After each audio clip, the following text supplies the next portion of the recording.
guys, welcome back to my YouTube channel. Thank you so much guys for tuning into this channel. To all my subscribers, thank you so much guys, and if you haven't subscribed yet, please don't hesitate to press the subscribe button and notification bell so that you don't miss any of my uploads. Guys, let's talk about Imbewu. Let's talk about Imbewu, guys. A drama between Ungqolosi no Shongololo.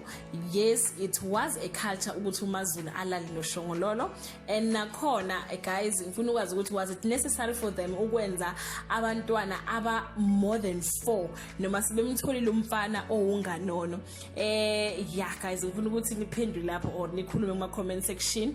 uShongololo ubhale uMaZulu emafeni akhe, and I feel he was not supposed to do that because uMaZulu have Ungqolosi as her husband. But my sister this side guys, she was saying what if uNgqolosi akambhalile uMaZulu emafeni. So but angazi ukuthi uphakade ungena kuphi because abantwana bakaphakade no maZulu bakhule ngokwanele ukuthi angababhala yena uphakade emafeni akhe. For me, Kamadonsela is completely right by fighting this will issue. On the other side guys, Ungqolosi is slowly falling for Thokozile, who is causing drama in the Mbengu family. What if guys Ungqolosi ubhale uThokozile emafeni akhe, not uMaZulu? Will Ungqolosi ever forgive maZulu for sleeping with phakade?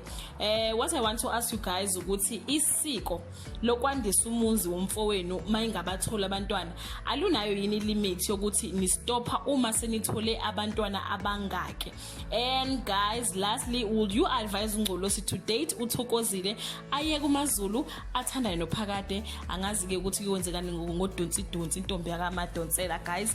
Yeah, that is all I have for today guys. You can leave your comment below. Let's just talk. It looked done, we are bored guys, so let's talk on the comment section. Bye. Hello guys, welcome back.